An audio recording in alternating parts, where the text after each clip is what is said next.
कि अगर सरकार चाहे तो अगले 48 घंटे में इसका एक उपाय, आगे का रास्ता निकाला जा सकता है।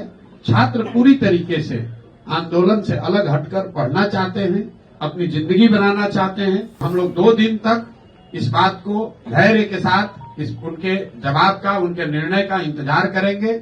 अगर मुख्यमंत्री मिलने के लिए बुलाएंगे तो सारे ये छात्रगण जो आज मुख्य सचिव से मिले हैं वो मुख्यमंत्री से मिलने भी जाएंगे, अपनी बात को फिर दोबारा रखेंगे। लेकिन अगर 48 घंटे में उन्होंने कोई निर्णय नहीं लिया तो छात्र जो भी निर्णय लेंगे आंदोलन करने का, ये निर्णय इनका मान्य होगा और हम लोग पूरी तरीके से छात्रों के साथ रहेंगे। अगर सब प्रयासों के बाद भी ये नहीं रुकता है तो 2 तारीख से आंदोलन का जो स्वरूप होगा, आंदोलन करने की जो बात है वो कहीं नीचे नहीं होने वाली है। हम लोग और ताकत से इसमें लगेंगे।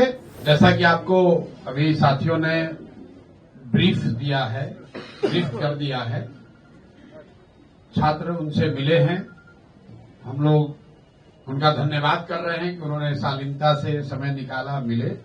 लेकिन जैसा कि छात्रों ने, साथियों ने बताया, उन्होंने कोई निर्णय नहीं दिया है, निर्णय नहीं किया है। संभव है कि उनके स्तर की बात ना हो, संभव है कि उनको और विचार विमर्श की जरूरत हो, संभव है कि उनको चीफ मिनिस्टर से क्लियरेंस की जरूरत हो। मामला चाहे जो भी हो, जहां है वहीं है। हम लोगों ने अपनी बात लोकतांत्रिक तरीके से उनके सामने रख दी है। अब ये उन पर है कि इस पर त्वरित कार्रवाई हो। अभी हम साथियों ने मिलने के बाद ये जो लोग लौट कर आए हैं तय किया है कि 48 घंटे का समय, 2 दिन का समय हम लोग को सरकार को देना चाहिए, लोकतांत्रिक मर्यादाओं को ध्यान में रखकर। चूंकि चीफ मिनिस्टर आज शायद पटना में नहीं है, रात में लौटेंगे, तो हम लोग 48 घंटे तक चीफ मिनिस्टर के आने का और आज जो चर्चा हुई है उस पर अधिकारीगण मिलकर जो निर्णय लेना चाहते हैं, क्योंकि मुझे जो बताया गया है कि बैठक के दौरान भी उन्होंने कहा है कि ये सब जांच जो हम 24 घंटे में भी करा सकते हैं।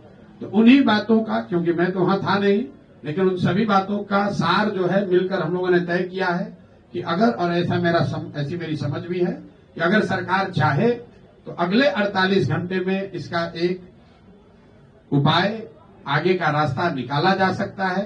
छात्र पूरी तरीके से आंदोलन से अलग हटकर पढ़ना चाहते हैं, अपनी जिंदगी बनाना चाहते हैं। ये टकराव का रास्ता नहीं चाहते हैं, कोई भी टकराव का रास्ता नहीं चाहता है। छात्रों ने एक कदम बढ़ाया है तो अब सरकार पर है कि सरकार भी एक कदम बढ़ाए, मामले को खत्म करे। ये बिहार के बच्चे हैं, आप बिहार के अधिकारी हैं, आप मुख्यमंत्री हैं, लेकिन आपको इन्हीं बिहार के लोगों ने मुख्यमंत्री बनाया है। तो सहानुभूतिपूर्ण इन बच्चों के मांगों पर विचार करें और इनके पक्ष में निर्णय दें, ऐसी हम लोग की आशा और अपेक्षा है। और हम लोग 2 दिन तक इस बात को धैर्य के साथ उनके जवाब का, उनके निर्णय का इंतजार करेंगे। अगर मुख्यमंत्री मिलने के लिए बुलाएंगे तो सारे ये छात्रगण जो आज मुख्य सचिव से मिले हैं वो मुख्यमंत्री से मिलने भी जाएंगे, अपनी बात को फिर दोबारा रखेंगे। लेकिन अगर 48 घंटे में उन्होंने कोई निर्णय नहीं लिया तो छात्र जो भी निर्णय लेंगे आंदोलन करने का, ये निर्णय इनका मान्य होगा और हम लोग पूरी तरीके से छात्रों के साथ रहेंगे। मेरा अपना व्यक्तिगत कमिटमेंट है, प्रशांत किशोर का कमिटमेंट है। जो छात्र इस आंदोलन में हैं, हम लोग कोशिश कर रहे हैं उनकी मदद करने की। लेकिन अगर वो कोशिश कामयाब नहीं भी हुई तो भी हम लोग छात्रों के साथ खड़े रहेंगे, चाहे इनके साथ धरने पर बैठना हो या इनको लीगल मदद करने की जरूरत हो या कोई अन्य समस्या इनको आ रही है। जो हम लोग को शक्ति बुद्धि है वो पूरी शक्ति बुद्धि छात्रों के साथ लगाएंगे, इनके साथ खड़े रहेंगे। तो 1 तारीख तक सरकार के पास समय है। मैं फिर से उनसे आग्रह कर रहा हूं कि छात्रों के, बिहार के बच्चों के भविष्य को देखकर एक सकारात्मक निर्णय लीजिए और नए वर्ष की शुरुआत ऐसे कीजिए ताकि बच्चे भी जाकर अपने पढ़ाई पर ध्यान दे सकें और आप भी सरकार चलाने पर ध्यान दे सकें।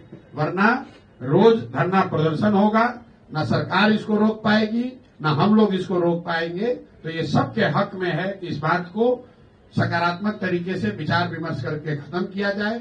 अगर सब प्रयासों के बाद भी ये नहीं रुकता है तो 2 तारीख से आंदोलन का जो स्वरूप होगा, आंदोलन करने की जो बात है वो कहीं नीचे नहीं होने वाली है। हम लोग और ताकत से इसमें लगेंगे और 3 तारीख को कोर्ट भी जाएंगे।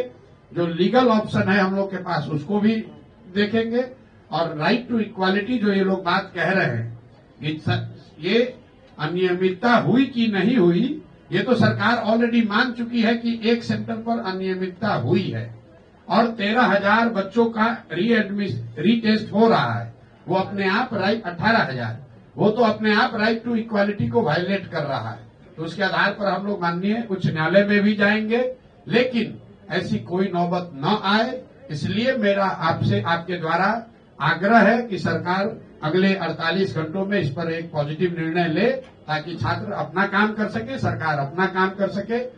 बहुत बहुत धन्यवाद आप सबका।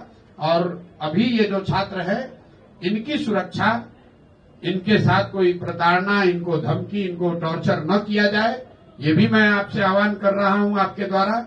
जो मुझे बताया गया कि उन्होंने मौखिक तौर पर गृह सचिव को ये कहा है कि आप डीजीपी को ये बता दीजिए कि इन छात्रों को परेशान न किया जाए, इस पर कोई कार्रवाई ऐसी न हो जिससे छात्रों को परेशानी हो। लेकिन ये उनका मौखिक आदेश है, शायद यही दे सकते थे। लेकिन इसके अलग अगर छात्रों को परेशान किया जाएगा तो कोई चुप नहीं बैठने वाला है, पीछे हम लोग हटने वाले नहीं है। वो जो भी लीगल ऑप्शन है, रूल ऑफ लॉ है, उसके अनुरूप उस पर कार्रवाई की जाएगी। आप सब आए, आपने हम लोग की बात सुनी, हम लोग की बात को आप जनता तक पहुंचा रहे हैं, इसके लिए आप सबका बहुत बहुत धन्यवाद।